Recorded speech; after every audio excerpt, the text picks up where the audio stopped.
All right, so we've got Marcel with us from the other side of the province, or across the province, and we're going to talk to Marcel about the summit that just happened in Ottawa, and what they learned and what they shared, and it's in relationship to the MMPR, and David and Marcel and I are going to talk about that. And welcome, Marcel, to the show. Nice to have you.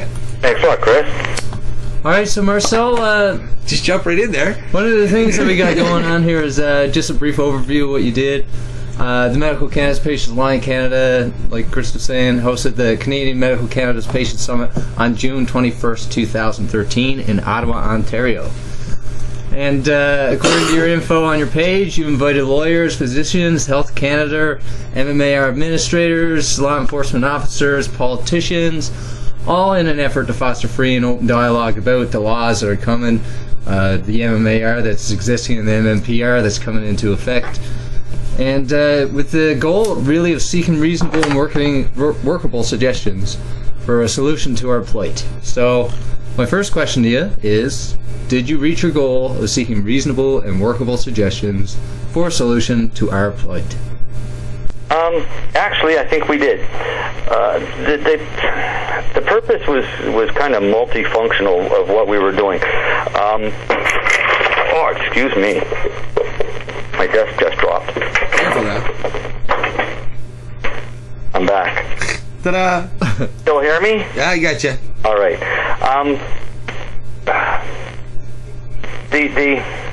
We had a couple of reasons for running the summit, and ideally one was to invite Health Canada, CMA, and the politicians to hear our concerns. That was one phase. Another phase was we had actually invited a couple lawyers and a few other people to be speakers, but more so to listen than to actually speak. Mm-hmm. And what we found is while, I mean, there's many things, as you all know, of what's going on in the works across the country, and of course the biggest one right now in regards to fighting this new proposal is the coalition to repeal. Yes. We've all signed up on that, and that's with John Conroy's law firm. From what we see, it's basically going to work out to be a class action suit. Our attitude was, is it really a good idea to put all of our eggs in one basket? Yeah, that makes sense. So what we decided to do is talk to a few other lawyers. So we started discussing with a lawyer that deals a lot with MMAR patients. He explained our plight. She explained to us that what we should do is look at getting a constitutional lawyer and feeling him out. So we invited a constitutional lawyer. And that was basically the meat of it, getting those two to come on board. Okay. And they're definitely on board with us now. That's awesome. So what happened is we had a number of speakers. We had Wayne Phillips, who is a patient and a MCPAC member, actually gave a very interesting overview on the legalization or the prohibition of cannabis in Canada. And technically, when you go back through the history in the books, cannabis technically was never made illegal. So we found that rather interesting. The lawyers found that rather interesting. Another speaker that we had was a professor, Udo Schenklink. He's a professor of bioethics, and he's the editor of Bioethics. He came as more of a different take, where he explained the doctor's ethics and basically the CMA's reasoning of refusing to support the MMPR. And that was based on the clinical trials, where he claimed that there's never been any clinical trials done, which of course we disagree because we know that clinical trials have been done. It's only been around for forever. Nobody's ever actually looked at it before. Correct. And we also explained that the other issue is to run proper clinical trials, you have to get permission, which is never granted. All right, because of it being on the Controlled Drugs and Substances Act. So his personal feelings is that this is a kind of a ridiculous argument that we shouldn't be having because it shouldn't be on the CDSA to begin with. And that's all fine and good. But then on the other hand, he claims that ethically doctors can't support it because there aren't clinical trials. And when there are clinical trials that are shown to have some adverse reactions to cannabis. Yeah, and I kind of get the doctor's opinion on that and the CMA's opinion on that, but this is bottom-up medicine. It's not top-down medicine. Exactly. And the other, I agree. Doctors are there. They're supposed to be there for using the FDA strict controls for what their high bar is for doing medicine.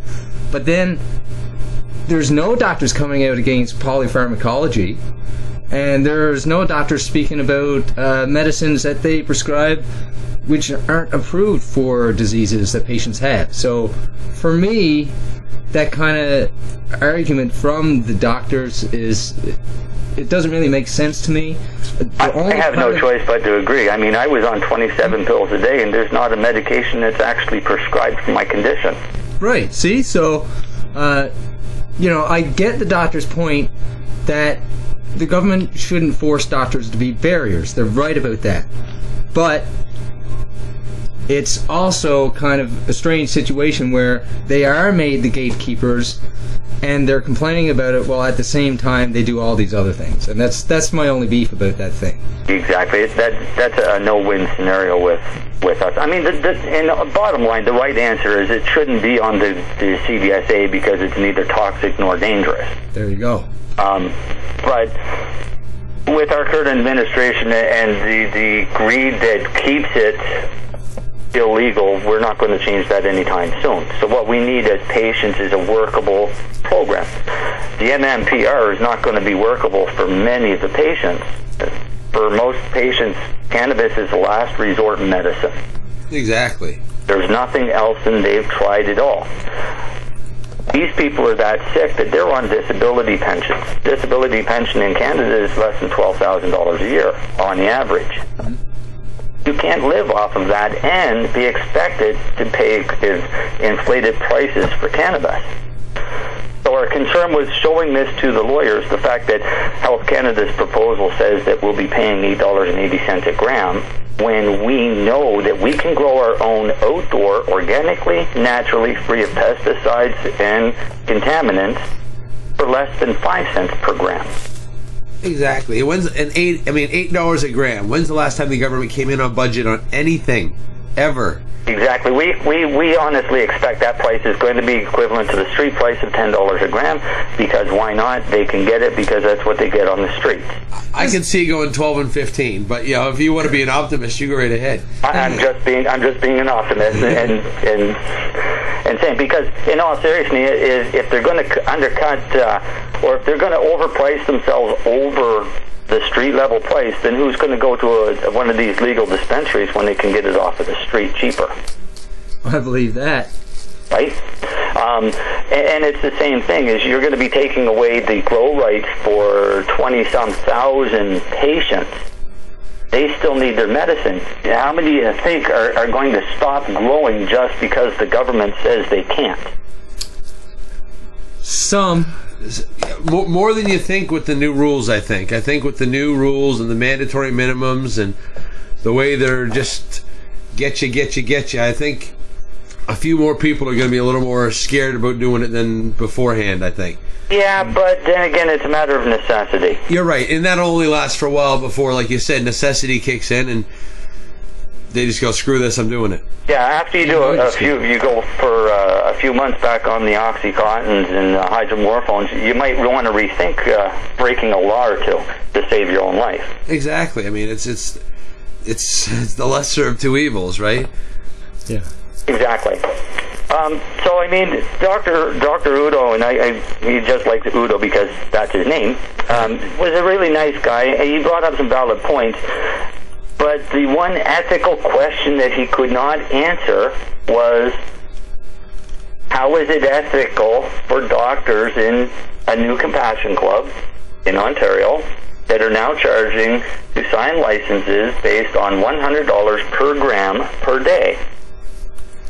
Meaning, if I wanted my license signed by this doctor, it would cost me $3,000 every year. Yeah, that's happened down here. Those are some of the numbers I heard getting chucked around before.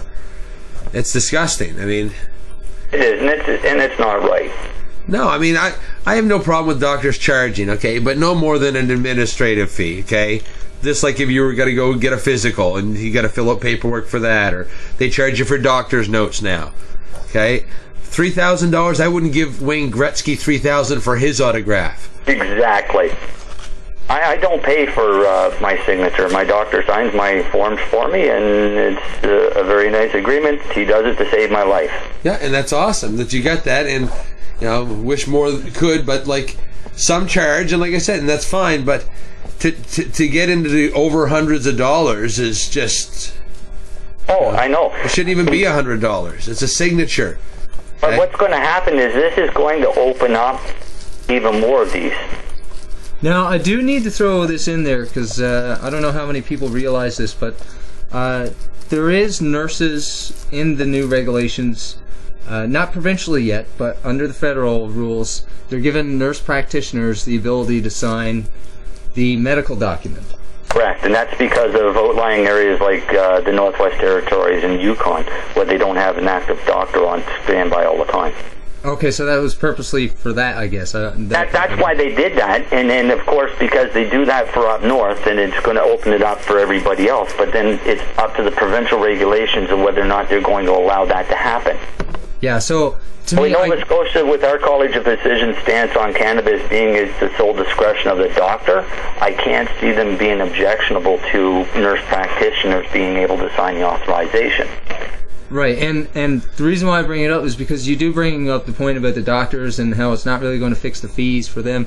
I think that, maybe a place like British Columbia, that might become Canada's California, where you just... instead of paying $200 to have a doctor sign your license, you spend $25 to go to a nurse practitioner clinic. Correct. Or, that's my hope. I'm trying to see the good in the new regulations. If it works out that way, and this is what I'm afraid of. And I mean, I find very little good in the new regulations. They took a bad program that they were supposed to fix, and they fucked it up. It made it worse. I don't understand how. It's like they threw it down the stairs in a bag of hammers. They couldn't have done any worse with it, except going, screw it, you're all done. Exactly. I went to one of the very first consultations. I think it was in 2009, and the consultation that I went to wasn't for patients. It was for compassion clubs and dispensaries. Mm-hmm. And not once did they actually have a consultation meeting with patients to hear the patient's views. So the questions that they had were related more to the running of dispensaries and things like that. Business. We gave them, because I'm a patient, I'm going to get to run this program being a patient. And they literally dismissed them in the meeting because it's not what the agenda was. Yeah, anybody who's wondering, we got an incoming call. It's not Chris's fault. It's just coming in. Call waiting. That's all right. So I mean, this was planned from day one. When you look at some of the ones that they've talked to, where they got their consultations from, then with the lobbying that went on through the dispensaries on Capitol Hill, the patients were the ones left high and dry. So even when you read the new proposal, and it looks at, and it states that the overview states that they discussed this or consulted with all of the stakeholders You notice the patients are the very last stakeholders that are listed there. Yeah. Our consultation was an email that you may or may not have gotten. Which email? I thought I got a couple because I sent a few, but No, this was an email that they had supposedly sent out. Some people got a copy of a survey, some people didn't. And the questions were very vague type questions in what they were, and didn't actually get to the root of the problem of the MMAR, except for in the comments. yeah. Okay. Now, our concern being the MCPAC is whatever happened to the patient's input, even from the 75-day consultation period from December, when everybody sent in their emails. I know I sent in 64, so, I mean... I mailed so many letters, it was crazy. But, so our question is, whatever happened to those consultations? Because I'm pretty sure there was at least 20,000 of those that were returned that weren't very happy about this new proposal. Oh, exactly. I mean, Megan Leslie presented a petition on our behalf, actually.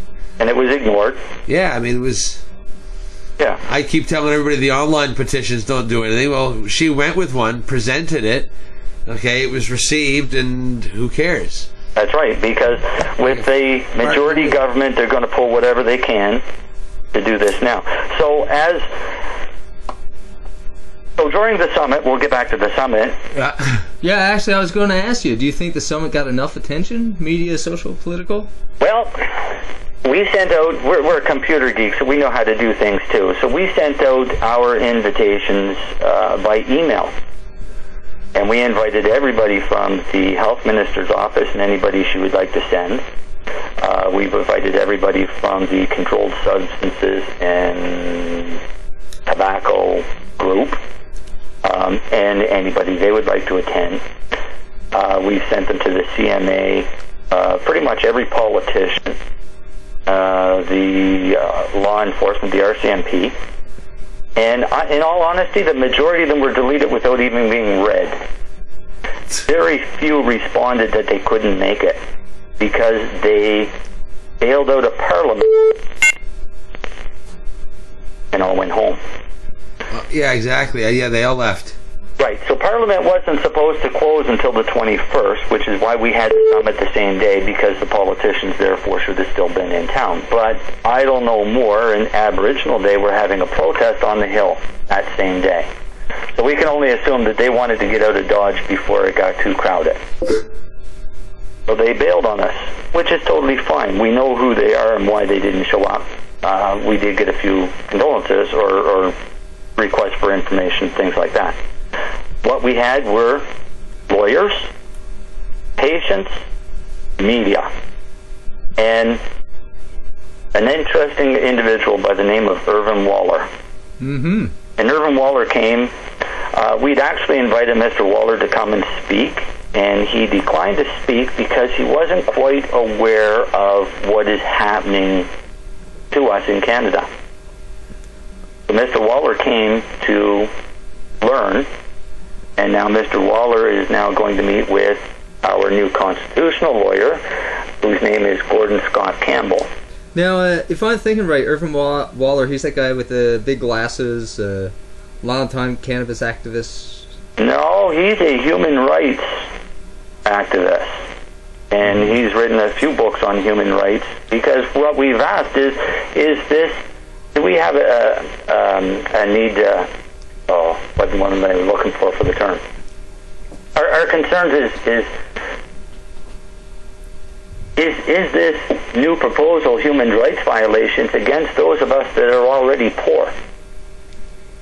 Okay. Right? Because you're forcing us to become criminals, or forcing us to take toxic poisons that don't agree with us. Yeah. Well, that's like the... Well, the lawyer doesn't think that we really have that. Mr. Waller seems to think we do, and him and the lawyer are meeting this week to discuss how best to approach this as well on a human rights violation. This is the constitutional lawyer? This is the constitutional lawyer will be meeting with Mr. Waller. So what we've gotten is basically through begging, borrowing, pleading, is we've built a federally registered, not-for-profit organization off of our meager pensions, to basically fight for our rights. Now what we've done is we've gotten ourselves a criminal lawyer on board to work with a constitutional lawyer. Gordon Scott Campbell's also a former federal drug prosecutor. He's written books. They actually use his books in law school. Mm-hmm. So he's become very concerned with our plight. And while he realizes that court cases are extremely expensive, because we had asked, what our prices are, because we know we're looking at $100,000 with the coalition to repeal. So our concern was, we're patients, we don't have money. How much is this going to cost us? Right now, we're basically going to less than $10,000, and that will cover all of our expenses as well as the retainers for both lawyers. And we're basically doing all of the legwork, all of the evidence from all of the patients via statements that the lawyer's team will peruse them. Then they'll send them back if they're acceptable. This is just to save patients money. Then the patients can then get their statements done as an affidavit, which they have to pay for. Right? So, we're going to try and save everybody $25 right from the get-go. We don't want everybody going out and getting notarized documents until we see if the documents are going to be usable in court. Exactly. There's nothing worse than wasting your time. Right. So our idea is basically to look at it as filing an injunction to prevent the implementation of the MMPR until the patient side is at least looked at and heard, as well as constitutional challenges of the MMPR. Yeah. So we don't want to go to court. We really don't, but we're probably going to have no choice. So if we can hit them from both ends with court case, then why not? And especially if we can get one at half-decent cost with us doing the work. We're sick. We're not stupid. Mm-hmm. Amen. Look at what David has done with the Mad Stories website and the things that he's already figured out. 50,000 hits since 2011. So I guess somebody finds it useful somewhere. I use the calculators on a regular basis. That way I don't have to try and remember the math in my head. Yeah, exactly, yeah. That's what they're there for. Exactly. And this is what we're doing. We're patients that are teaching other patients, but now it's time for us patients to start teaching the public that this government's screwing us. And you know what? That's something that the government left out of their economic impact statement.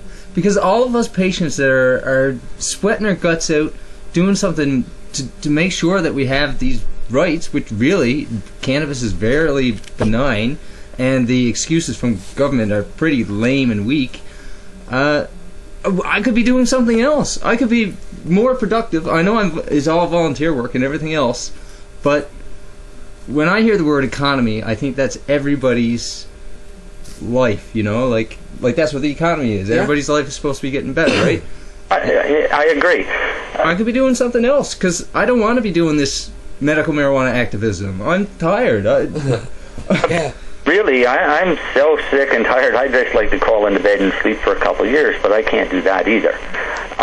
If I wasn't doing this, well, no.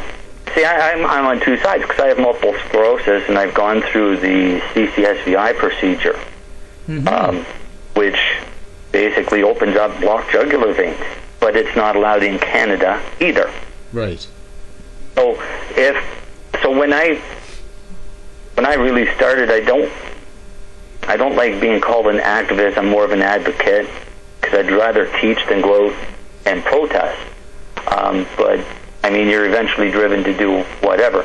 But I looked at it as I could go on board with the MS people and fight for CCSVI, or I could go on board and educate for the changes for medicinal cannabis. Mm-hmm. And I realized that we had really smart people that were doing wonderful work with the CCSVI group.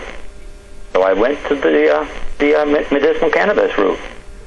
And I'm glad I went to this route, because I can help a lot more people. Yeah.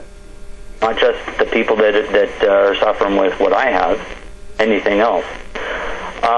Which was another thing that Dr. Udo had a problem with in his talk, and his problem was that cannabis claims are that it can treat over 200 different illnesses. Yeah, nobody wants to believe that, right? And he said, personally, I have a hard time believing this. He said, just on a medical standpoint. So it was pointed out that we never made that list. That list was from the Pharmacopedia in 1890s and 1900s. That wasn't our list. It's just we're just regurgitating the information that's already been out there. Yeah. His response was, it doesn't seem plausible.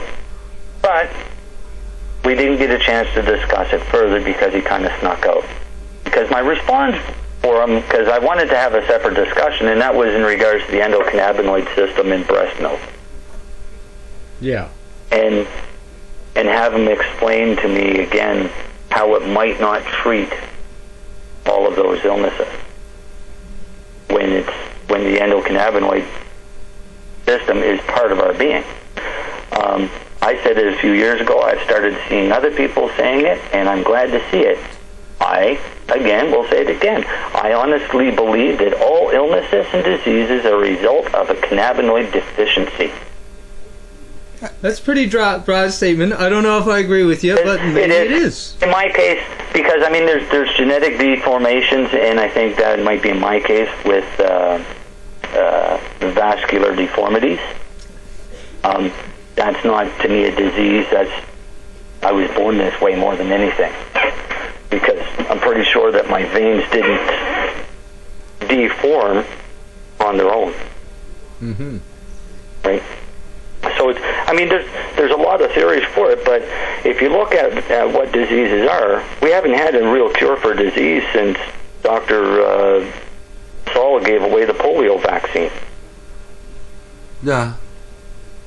Because everything ever since then has only been to treat the symptoms, not address the actual disease. Well, and all the diseases, I guess not all, that'd be a broad statement. Everything seems to be immune system connected somehow. Everything seems to be that way. I mean, my doctor explains it to me as the immune system is a totally separate being that we have no control over. We have no understanding of it. We can't control it other than to shut off certain aspects of what it can do. We have no way of understanding it because he honestly feels that it's a separate entity of our being. Mm-hmm. If you're in a coma, your immune system is still working. Yeah. Right? So it's totally separate to what we understand as medicine. And that's what he looks at as medicine as being the greatest hurdle is the human body's immune system. I mean, there are MS, lupus, Crohn's. I mean, there's just so many of them that are just... Correct. And then why do some people get cancer and others don't? But our solution is to give you immunosuppressants like Humira and everything else, and all they do is cause cancer. Right. So, I'll give you a good example. 11-year-old girl, kidney or a liver, I guess, issue, and infectionitis. They put her on prednisone. By the time, for about, I think 1 year or 2 years of prednisone. When she got off the prednisone, she immediately developed a drastic, severe scoliosis with over 80% curvature to her spine. Holy cow. So she just undergone surgery and is now pinned from neck to butt with steel rods to hold her straight again. Mm-hmm. And prednisone, I mean, they give it to us with MS. Prednisone, one of the worst things that it can do to you is basically deteriorate and destroy your bone structure as well as shut down your immune system, opening you up to anything. I've been eating those little white pills for years, dude. Trust me, I know. Yeah. They're terrible. My doctor will only prescribe 5 ever. Wow. If you go in and you're really bad off, he'll give you 5. Because after 5, once you hit 7 pills, then you can't stop. You've got to wean off. Yeah. So he has a limit. You get 5. That's your maximum. I tried them twice. They don't do shit. Unfortunately, it's one of the only things that works for my Crohn's when things get out of control. So yeah, they did nothing for me. Really nothing at all. Nothing. The cannabis still far outweighed what results I could get from prednisone, even in a bad flare. One of my personal opinions about cannabis is that it's a nutrition, and especially for people who aren't healthy. Like, a healthy person can go for a run, and with proper nutrition, they make their own cannabinoids, anandamide or anandamide, whatever, however you pronounce it. Anandamide, yeah. And if you're a sick person, you're not getting your own endocannabinoids because you can't go out for a run and produce those things. And then there's the thing, like, okay, you mentioned breast milk, but almost every single animal, from this worm that grew a spine way back when, has the endocannabinoid system, which to me means if they're physically active at all, they have cannabinoids in them, which means if I eat them, they're cannabinoids too, just like breast milk and flaxseed and all these other things that happen to have cannabinoids in them that are all over the world, but cannabis, which is one of the best cannabinoid producers, just happens to be the one that it gets all the blame. Exactly. I mean, well, see, with cannabis, it's that it produces the cannabinoids in high enough concentrations that you don't have to eat 20 tons of flaxseed type thing. Yeah. To get a boost. I've been watching, like, for the last few years, and I've been doing this by asking a lot of questions to a lot of different people. And I find it more so with ingesting cannabis than I do with smoking it. And that's the feelings of effects. And some people, I find, feel the effects very easily from ingesting cannabis, where they feel the psychotropic effects of getting a buzz and getting high. And where I've got other people that have eaten large amounts of cannabis and got no buzz, just relief. There was a study that I read that it was in cannabis culture. One of the compassion clubs out west had done a study, and they tracked where you were from. Yeah. And if you were from England as opposed to being from Europe, you're taller. I think it was a regional difference. Okay, one had a higher tolerance. It was crazy. I can't remember what it was. You know what I've actually starting to think is the sicker you are, the higher your tolerance. Or it's not so much the higher your tolerance, it would almost seem to be that the majority of the cannabinoids are going to the illness instead of going to make it high. I don't know. I've been with some people that have started using it, and the first time for a lot of people is a very difficult time. It's so easy to go overboard. Oh, it is easy to go overboard, because the first thing, especially if you're doing any ingesting and putting it into a baked good, because one of the first things it does is makes you hungry, and the first thing you reach for is another one. But even the first time, even if they don't go overboard, it's, for some people, it's almost debilitating. I've seen people scared to ever try it again because it was so bad. Now, so here's what I've seen. I've seen recreational users that smoke their brains out on a regular basis, eat one, what I would call a medicinal brownie, which would be a strong enough dose to help alleviate a lot of neuropathic pain, say, for what I have. And I've seen them knock them out and sound asleep. And I've seen other people that are in dire pain eat one and be totally fine, and all of a sudden they just alleviate the pain, but they don't go to sleep. Yeah, and they're fine. It's not too much at all. It was just... And this could be somebody that doesn't use anything at all, or very rarely uses it.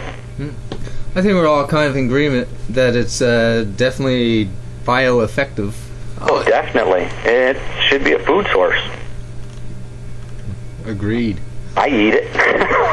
All right, so I don't know if you want to talk about the MMPR much. I kind of wanted to go over a few things.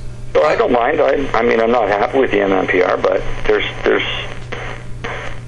All right. So the first thing I'll throw out there is, of course, if you live in anywhere in Canada besides BC, you're not allowed to do anything with your cannabis.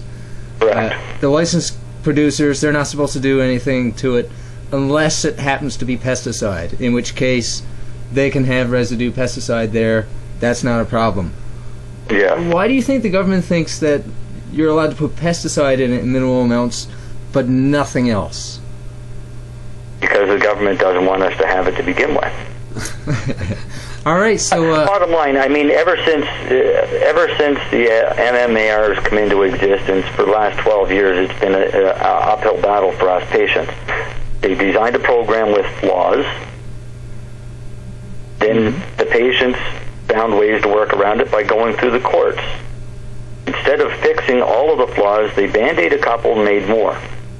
And they've just done this until they've come to this new proposal. They don't want cannabis off the drug schedule because of the impact that it has to industry. And the Harper government is not going to be the ones to do it. They're not going to alleviate it. It's like the lawyer, Mr. Campbell, said, the government's got, at best, 2 years left. Mm-hmm. Let somebody else deal with the mess then. And that's really what their attitude is.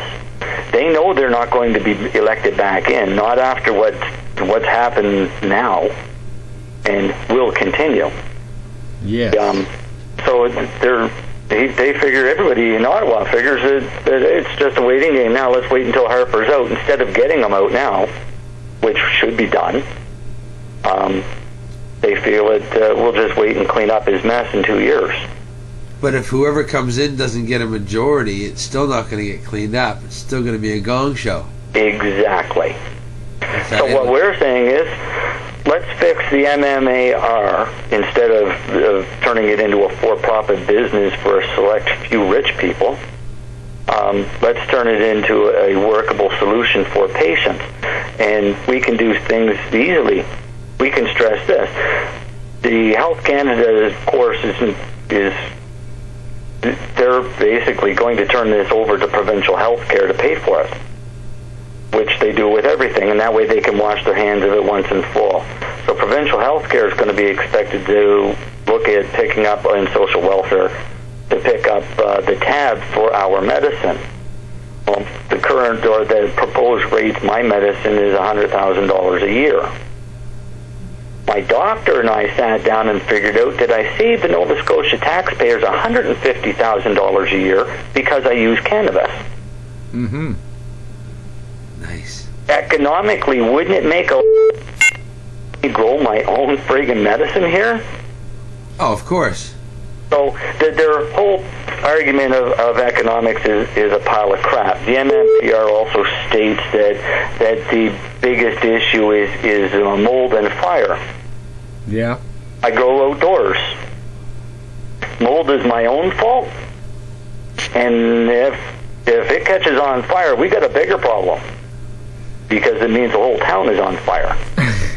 I'm going to step away for 1 second, Marcel. I'll be right back. Sure. So that is a moot argument. So it doesn't even address outdoor growing. Yeah. In the proposal. So what we've tried to find out is why won't they allow outdoor growing? And the only answer that we've received so far, and I'm not even sure where they got the answer from, and I'm going to find out, was that they don't want our pollen blowing over into industrial hemp fields. Well, this country doesn't promote hemp as a viable resource, so there's not many hemp fields to friggin' worry about. Yeah, I get that. I have heard and read, even in one of their guidance documents, that you can have a greenhouse under certain conditions, which would have to be, of course, filtering the pollen and meeting the security requirements. Because it might interfere with somebody's GMO products? Well, if the hemp seed is GMO, I don't know. I've asked about Health Canada's seed, if it's GMO or not, and Health Canada haven't responded to me, even though it's my medical, stuff. I ate it. Now I want to know if it was GMO or not, but they won't tell me, so I suppose I'm assuming that it would be GMO. Yeah. I mean, or maybe not a genetically modified organism, but genetically modified. I think that's confusing, but Well, I mean, a genetically modified organism a lot of times is the term for putting something in there that'll counteract insects, certain molds, certain funguses, and things like that.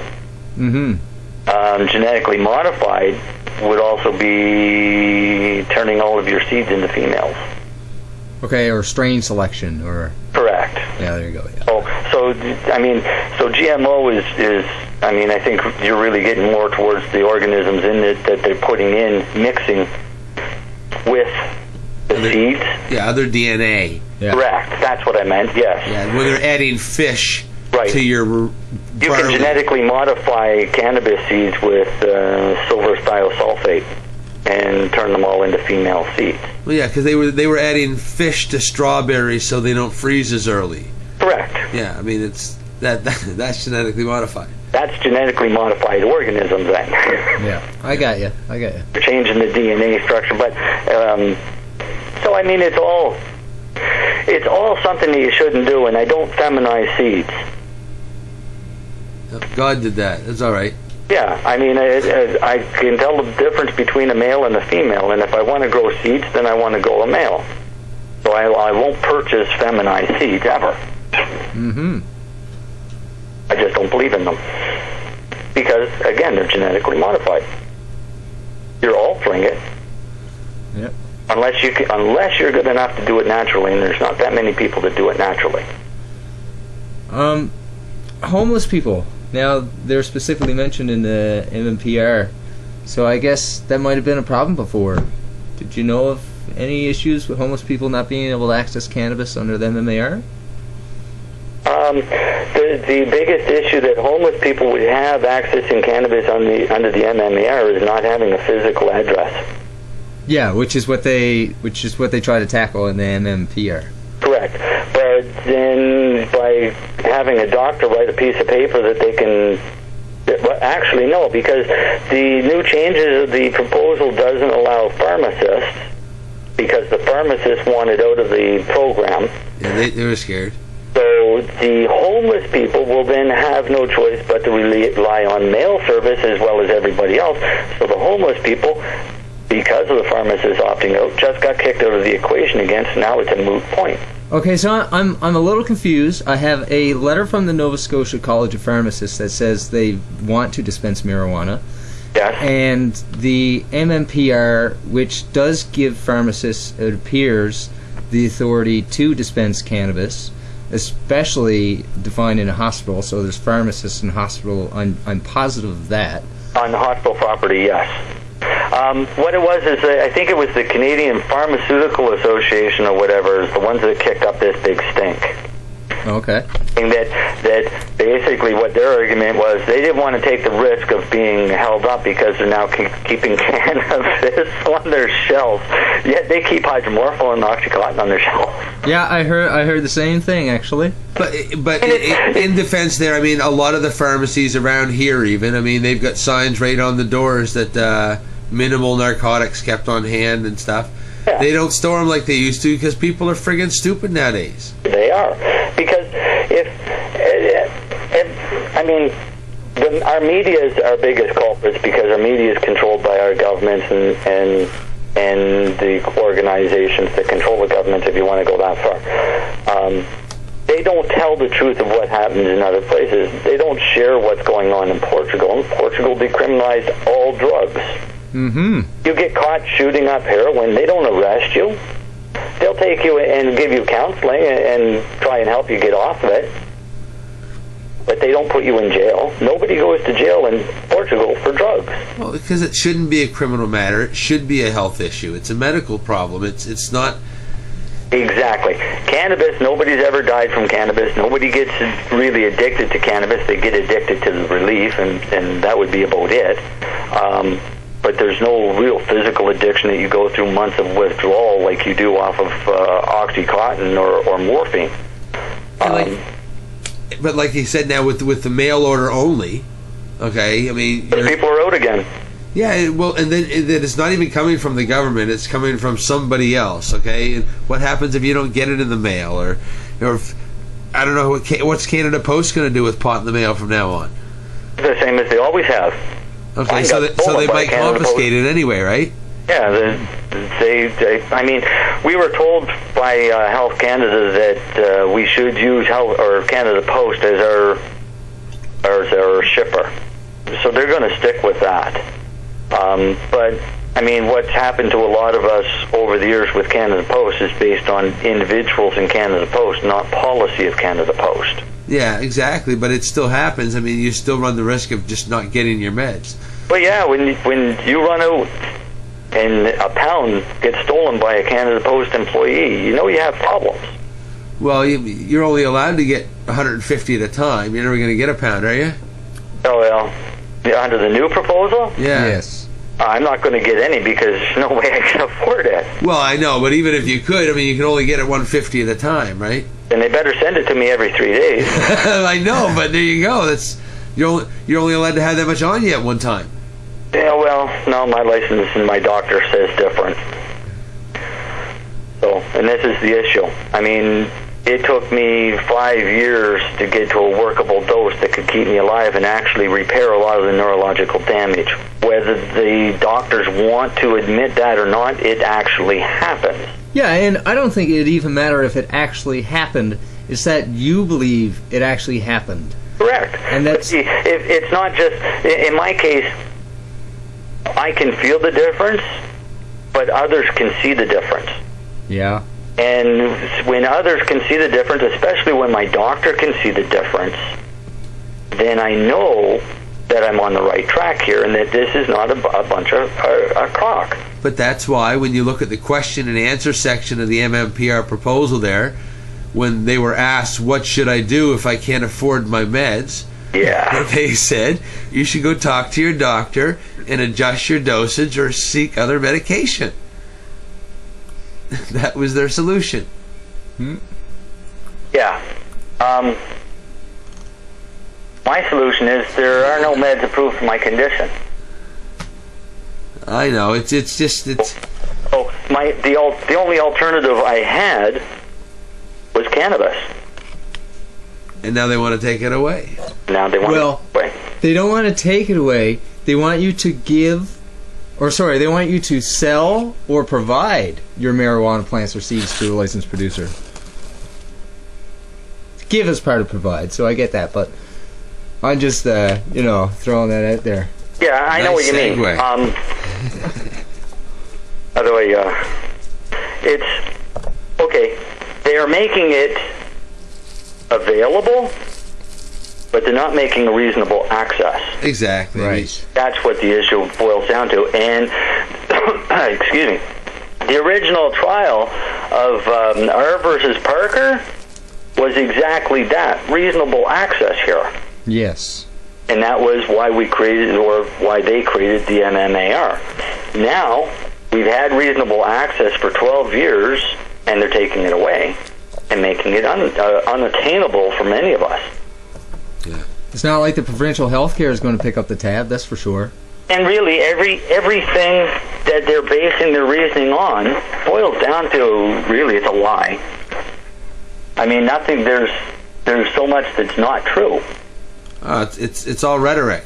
Yeah, it's basically playing off the prohibition that was designed 80 years ago and trying to instill it again for future generations. Well, I'm sorry, I've got a 12-year-old kid that teaches her classmates the difference. Yeah.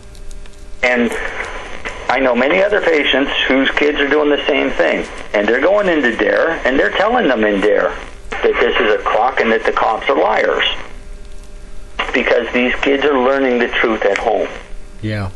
right? So really, we have to start somewhere, so we might as well teach the future generations not to be as retarded as our past generations.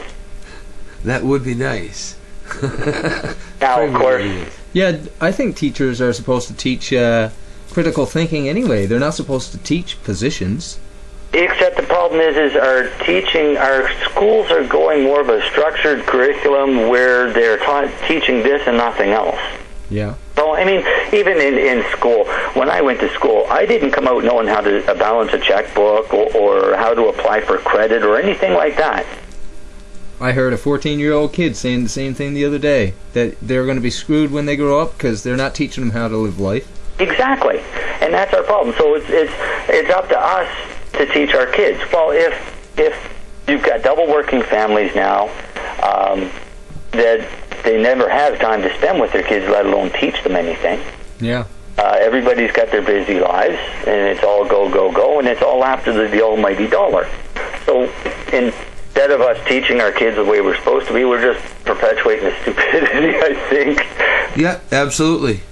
So, yeah, but you can say nobody has the time because everybody's working, but unfortunately, you have to find the time. That's exactly. And I mean, so I became disabled.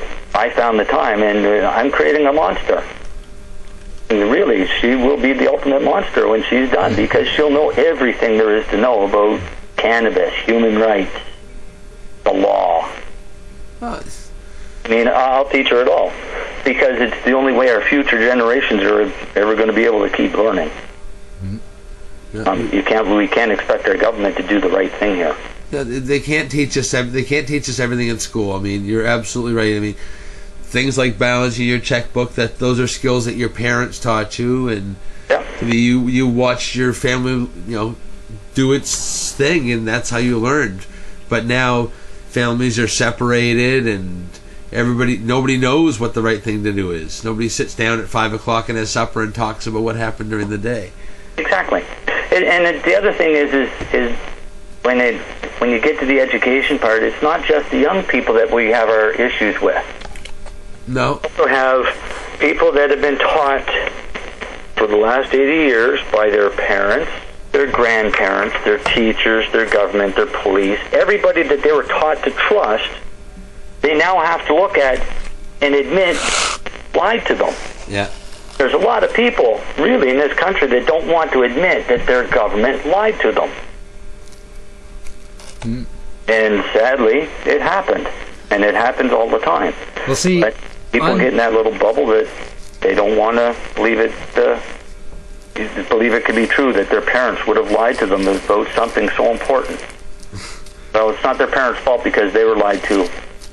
Exactly. I mean, it doesn't matter. I mean, my grandfather passed away from cancer. I mean, I could have jumped up and down about oil and cannabis till I was blue in the face, and it just never ever would have mattered. It just nobody would have ever listened to me. They would have thrown me out of the room. My family sees the difference now, but even my own father has a hard time accepting the fact that his parents lied to him, his government lied to him, and I try to explain, they didn't knowingly lie to you. Well, the government's knowingly lied to you, but your parents and your grandparents didn't knowingly lie to you. They were just passing on what they thought. And remember, this started out as a dangerous new drug that makes white women want to have sexual relations with black men. Exactly. And one hit, and you go totally insane forever. Yeah. That's the hype that they push. Well, we didn't have social media, we didn't have the internet, we didn't have anything. All these people could rely on was what they came in their news. Mm-hmm. And that's what they got. And of course, their government would never lie to them. No, look at where we are. An entire world full of stupid people. No, I don't really worry about if it's the government that's lying to us or not. I'm just worried that it's a problem, and everybody can see it except for maybe the government and the general public. I'm pretty sure that the government can see it as well, and the government knows it's a problem. I can't see how they can't. But no, the government knows. I think they realize that it's a problem, and the reason I say that is if they didn't know and didn't realize it, they wouldn't have deleted those emails without reading them. Yeah, there you go. Right? So they know. I mean, my own member of parliament, my taxes, I'm told, are used to pay his wages. So he essentially would work for me. And without your representation of that member of parliament, then you don't have to pay your taxes. Yeah. My member of parliament won't even return a phone call to me, because my member of parliament is a conservative. And he knows that I'm an MS patient, and he knows that I am a medicinal cannabis patient. That's a double whammy for him and his party. Of course he's not going to talk to me, but then again, I'm not getting any representation. Yeah, good point. So why do I pay taxes for a politician that doesn't that not only does he not have my best interest in hand, he's not even doing his own job.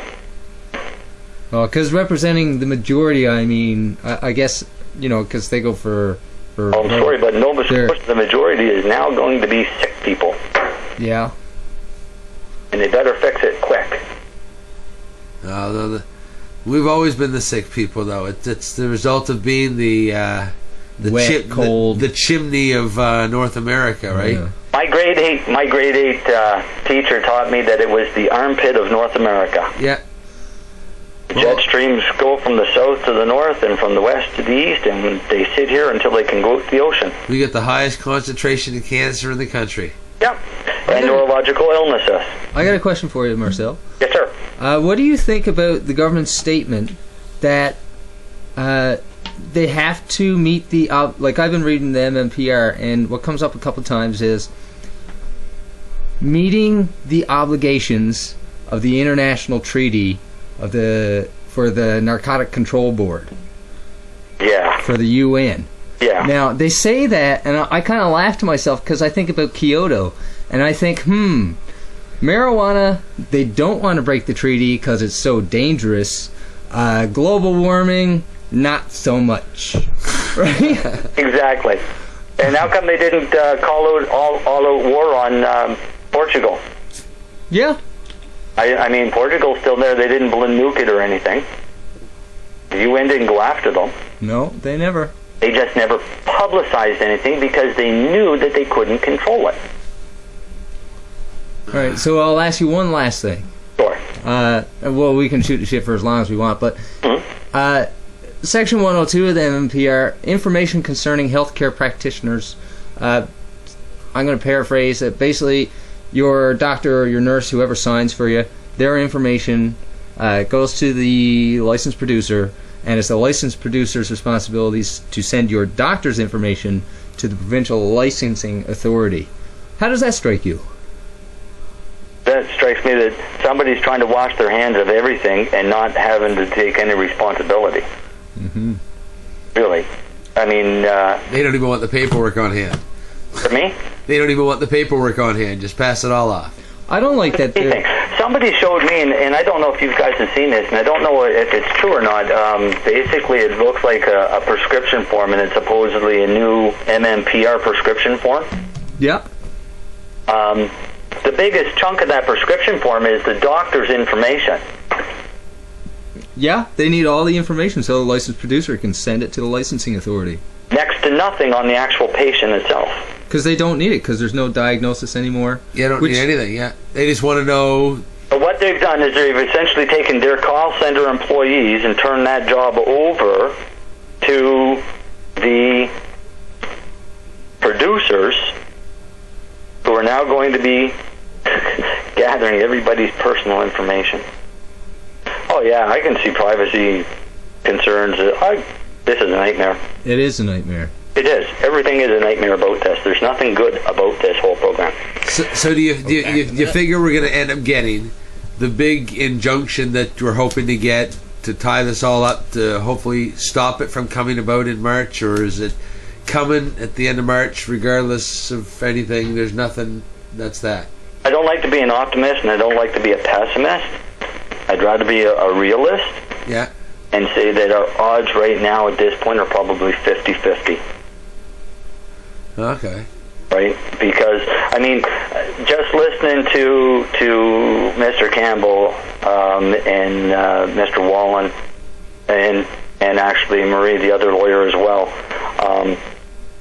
I think we've we're building a good enough team, plus with the testimonial from 20-some thousand patients across the country. Those impact statements?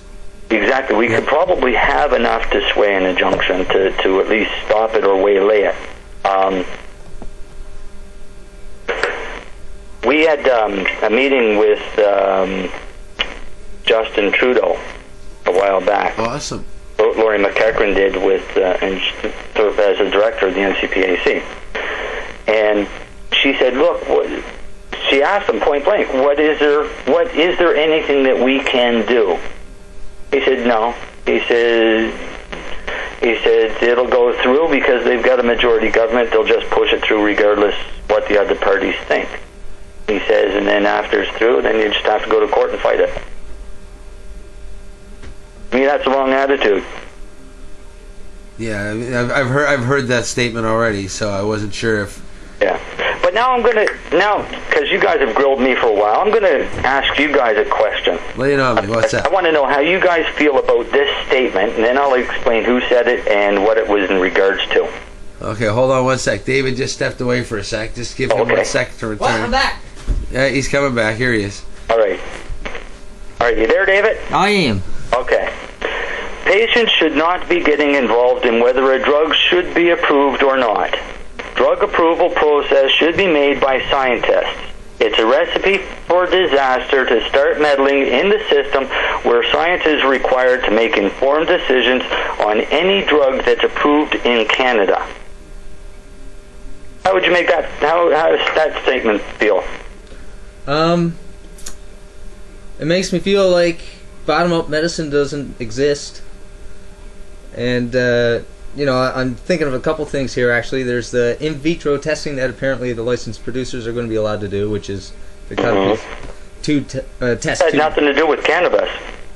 Oh, yeah, the licensed producers are going to be allowed to, maybe it's in vitro testing, so I'm guessing they'll take a test tube, get a piece of a patient's skin, throw it in there, throw some cannabis on top of that, and then check out the skin and see what's going on. So they're allowed to do that under the new law. Yeah. And the other thing I was thinking just completely disappeared. So that was actually last November on Power and Politics, and that was our health minister. No, I mean the empirical evidence is evidence. Exactly. That's why it's called that. I mean, and that's scientific. I mean, you take a cross section. I mean, the stuff works. Okay, I don't care what other studies you do. Okay, there is enough statements out there of people using it and getting better, and doctors scratching their heads not knowing what the hell's going on to deny it. It's impossible. Okay, you slam your head in a car door 15 times and then look at the situation again, because you can't ignore it. It's there. I remember the other thing I was going to say.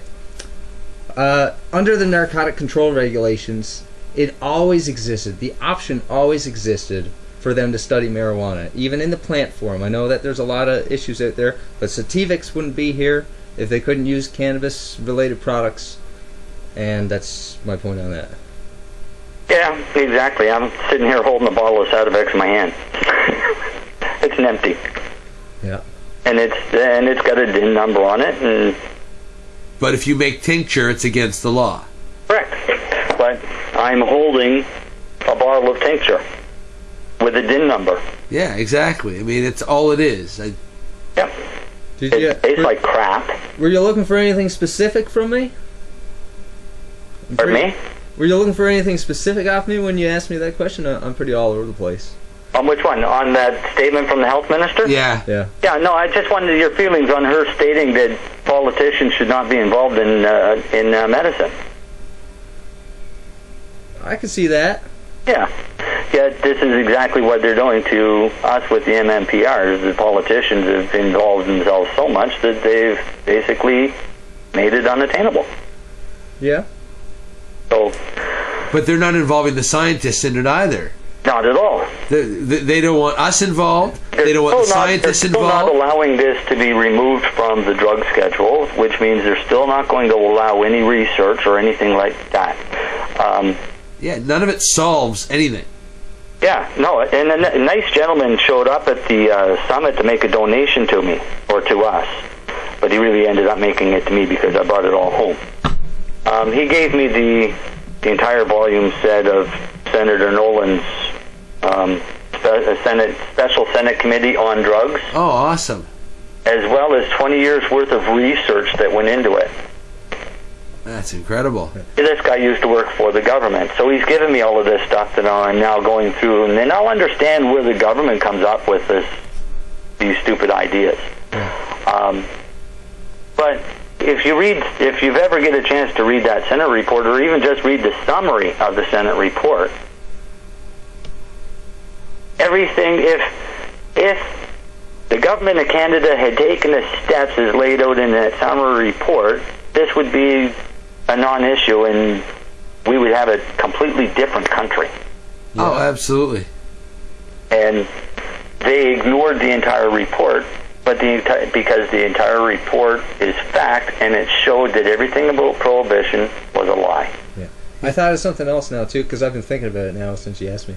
The natural health product regulations, if politicians are saying they shouldn't be involved in the process, then why is cannabis excluded from the natural health product regulations?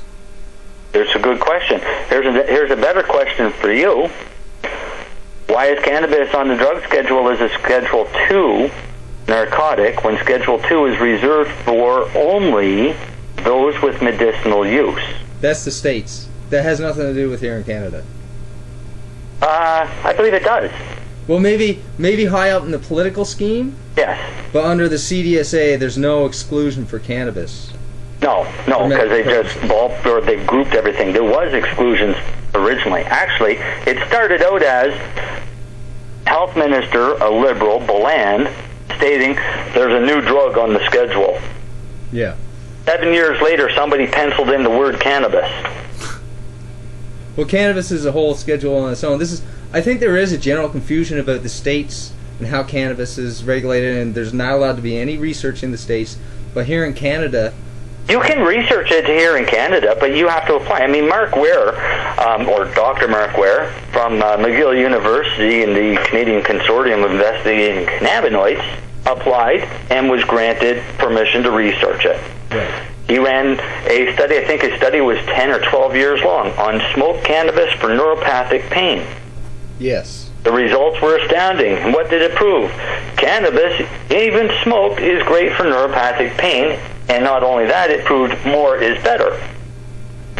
But the health ministers, the CMA, and everybody else still turns around and says there's no clinical studies on cannabis as a medicine. Yeah, they've been saying that for forever. I mean, right. So all they're doing is they know these studies exist because we point them out to them. Yes, they just hope that by denying it over and over again, we'll believe it. I think what the government is doing, because I get what you're saying, I really do. I know why you're saying what you're saying. Yeah. The government will come out and they'll say, cannabis is not a therapeutically approved product anywhere in the world. I don't know if they'll say specifically there's no clinical studies, but what they're saying is under the Food and Drug Act, it hasn't qualified, which makes sense because cannabis as a natural health product is excluded from the natural health product regulations. Therefore, see, the thing is, it was. Because in 1900s, or the very early 1900s, between 1890 and 1920, I believe, cannabis was the most widely prescribed medicine in the world. Yes. All right. So all they're doing is they're basically negating anything that happened pre-prohibition because they want to, as it fits their agenda. Yeah. Okay? The studies, they did studies back in the 1800s. They ran their studies and they showed that cannabis worked. And they're all gone now. That's right. You can't find them. It's all been removed completely from pharmacopoeia. It's like... Correct. And that's exactly what happened. And so they can basically say they negate this. But what they can't get beyond the fact is cannabis has been, well, it's been written in medical texts, as long as, for as far back as almost 5,000 years, is being used as a medicine. Yeah. In that entire time, nobody's ever died from using it. They didn't really start dying from it until the cops started shooting them. Right? And organized crime decided, oh, we can make big money, so they started shooting people. The only violence and crime that comes from cannabis are because it's illegal. Absolutely. If everybody could grow it in their backyard and grow it like you grow roses or anything else, there wouldn't be a drug problem. Most people would opt not to use it because it stinks and it tastes like crap. Yeah. So people that want to get high will go on to other drugs. Plus, if it's legal, you take away the paranoia, and the paranoia causes the anxiety, and the anxiety is the biggest part of your high. So, yeah, I mean, I don't get paranoid, so I don't get high. This one way to look. I never looked at it like that before, but it's the old adage: if it was legal, would paranoia still be a side effect? Correct. Not at all. Because as soon as I became legal, there was zero paranoia. Yeah. I had no more fear. I wasn't paranoid because I was lighting a joint and somebody might see me. Because I started using it as a medicine, I took away the entire paranoia aspect. So it works for me. It works for me. Works for me. Yep. So it's a medicine. There you go. So, and again, 5,000 years of documented use is not anecdotal. That's called proof in practice. Absolutely. Like I said, I don't know how they argue with it. They argue with it with legalese and doublespeak. And their facts are Prohibition era propaganda that nobody believes anymore. Like you said, I don't care if you agree with it or not, nobody believes anymore that it makes make white women loose and make black people rape women, and no, everybody knows that's bullshit. So exactly, it's well, and then with Dr. Udo, what was his claim? Oh, you just had me there too. Oh, his claim was that there's no clinical studies on cannabis use. I said, I can show you a few thousand. He just ignored it. Then he said, but there are studies that do show harms from using cannabis. So I said, fine. You show me any one of those studies that prove harm from using cannabis that's been peer-reviewed and not disputed. I said, because I've read those studies too. And his attitude was, well, we still need clinical trials. Yeah, but like you said, that CMAJ article that came from Dr. Mark Ware, that is a clinic, like that is it's still not FDA quality, but it's definitely qualifies as a clinical study because of their placebos and all that stuff they did. So, but it's hard. I want to see some studies on eating it. Yeah, that's funny actually. That Health Canada, one of their statements is you can't have medibles because the only studies out there are on smoked cannabis. Yeah, and that's the only one they'll even mention now is Mark Ware's. Yeah. Because it was an approved one. They have no choice. It was an approved and sanctioned study. Bayer paid for it. Yeah. So, I mean, he got a drug company to pay for it. Yeah. Ulterior motives? Most definitely. But it proved a point. Yeah, oh, absolutely. It had to be done. I mean, now there's got to be more. Yeah, and that's the whole thing. Now, for me, when I was reading the Senate report, or the summary of the Senate report, the most glaring realization that I saw in there was the fact that in 2002, the Senate was requesting clinical trials on cannabis for medicine. Now the MMPR does have a lot in it there, I noticed, for research, and I mean, and I'm sure, like the producers, they're gathering all our information, but they're supposed to be gathering a lot of information and then submitting it. Well, see, I don't know. I said they do in vitro testing.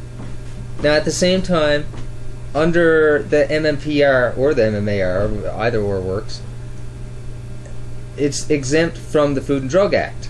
So that means that any of that in vitro testing done, it's exempt from the application of them saying that it's useful at all under the FDA. Right. Okay, so they're going to do the studies basically, but no, they're all going to be bogus. They're going to do the studies, or they're going to say that they might allow the studies, but it doesn't mean the studies are going to happen. Well, they said that we would have gardens inspected. That didn't happen. Yeah. Oh yeah, this is true. Yeah. I'm saying that the law itself that allows the study has no actual use. You need to actually be able to do the study. You can do the study, but it doesn't go anywhere because it doesn't mean anything. It's still not a clinically approved study. FDA trial. Yeah, they want all the collection of information, but it's not going to be in a form or. Oh, it won't be a real clinical. That proves that it works. Yeah. Yeah, it won't be a clinical trial because then they'll just take it all and they'll say this is our anecdotal evidence. Yeah, this is just some shit that the producers collected. Yeah, pretty much. Yeah. I can understand problems with doing clinical studies with smoked cannabis. I have no problems no problems seeing how easy it would be to do clinical studies on ingested cannabis. Right? And only because anybody that's ever smoked a joint, which is the majority of Canadians anyways, knows what it's going to feel like when they smoke a joint. And they know, yeah, the smell, the taste. I mean, with their trial, they used varying strengths of cannabis for their smoke trial. Yeah. So they had one that was like a 4% THC, one that was I think a 6%, and one that was an 8% or something like that. And they had a few different strengths that they did their comparisons with. See, and that right there shows how little they know, because I know some great big people with the weakest stuff that they would have had would have destroyed the person. Correct. Okay? And there's other people that you couldn't give them enough. Exactly. So where's your study now? Right. So this is why I say the smoked one, I can see the difficulties it'd be running in a smoked clinical trial. Yeah. But an ingesting clinical trial would be simple. You could do capsules. Yeah. Back it to an oil, mix it with, say, a hemp seed oil so it gets an omega-3 lipid, pre-mix it, and then ingest your doses. And then you could actually still do varying doses for your clinical trial. Absolutely. And it's simple. But they don't want to do that. No, simple's too easy.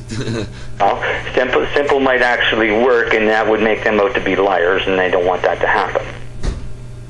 Then they'd have to admit after 100 years they've been lying to everybody. Correct. I said it a long time ago. All they have to do is just send a letter and say, on behalf of our current administration, we apologize for the previous administration's error. Exactly. I love it. But on the other guys, they're dead. Who cares? Yeah. They can't defend themselves. The Anslinger's long gone. So time to move on. It is, and it's stupid that we're stuck behind those 8 balls of insanity. But that's awesome. I just want to thank you for coming on to the show here. I can't really think of anything else. No, I've enjoyed it. We've been at her for about an hour and 20 now, so it's pretty cool to get a chance to talk. The other things that have come up, we're now going to start actively fundraising to try and come up with a retainer for our lawyers. Okay, and that's for the MCPAC? Yeah, and because it's less than 10 grand, so we should be able to hopefully scrape that up. So that's Marie Louise Cassis and Gordon Scott Campbell? Pardon me? Yes. Okay, now have you guys talked to Herb for Herb yet? No, we haven't, because we're also not in a position that we really want to go begging people. He was happy to pass it out to everybody who thought they were going to make a difference, and like you said, 10 grand's not much. Yeah, and it's not. And maybe what we'll do is we'll send him a plea, but we were also told to contact the Elizabeth Fry Society and a few other ones to get them on board as well, because of the implications that it's going to have in impacting them as well. And then Timmy Dillon, who is our new MCPAC rep for BC, will be on The View this Friday. Yes, you were saying. I'm looking forward to seeing that. Well, I'm actually looking forward to seeing that too, because she's become quite vocal about our plight on the West Coast now as well. But she tends to get more U.S. media attention. Okay. Now we're going to start directing more Canadian media to her. Now, I noticed an article on Facebook the other day about Moms for Marijuana on one of the talk shows. And that was what happened with her, is she was mentioned on that show. Okay. She didn't take kindly to the way she was mentioned, so now they're actually flying her to New York. And oh, perfect, because that article didn't seem like it put anybody in a very good light at all. She was pretty upset with the way that was, and she said, no, this is just wrong. I'm a medicinal patient here. No, that's awesome. I'm glad she's going to get a chance to redeem herself like that. Yeah, exactly. So am I, and I can't wait to see what she's going to say. Because I hope she sets the record straight for us and what's happening to us up here once and for all. Right on. You got anything going up for Cannabis Day up there this weekend? In Amherst? Yeah. Well, I'm trying to get permission to go visit Terry in jail. That would be it. There's limited involvement here. No, I understand. It's a smaller town, too. It's a very small town, and being the town that Rick Simpson came from, and the amount of court cases that have happened in this town in regards to cannabis, people tend to keep a lower profile here. I can imagine. Not as many as open and vocal as I am. Yeah, we're hoping it's going to jump off here this weekend, so. Yeah, and I wish I could afford the trip, but I'd go. I'd love to go, but. No, I wish we could have you here. It'd be awesome. I got to save up because I'd like to get down to the MUM Festival in Peace East. Yep. I'd like to hit both of them this year. I only had to help for one last, so. Right on. I'd like to go to all of the events. I think that goes for everybody. Yeah. I don't pick sides. I'll just go to everybody's event because really we're all on the same side. Yeah. Absolutely. So, it's like I say, that's my new favorite saying is unity, not agreement. Exactly. There's many in this that I don't agree with, and we have our discussions and debates and sometimes all out arguments, but I don't have to agree with them to work with them.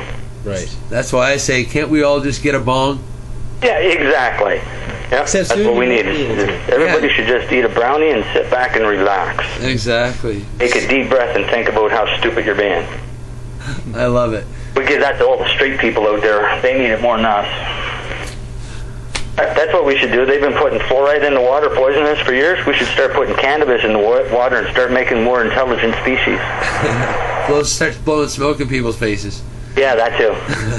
I don't like the smell. It stinks. Will you take it easy, Marcel? All right, you too, Varys and David. Thank you very much. Yeah, Marcel. I'll talk to you later. All right, bye-bye. All right, bye.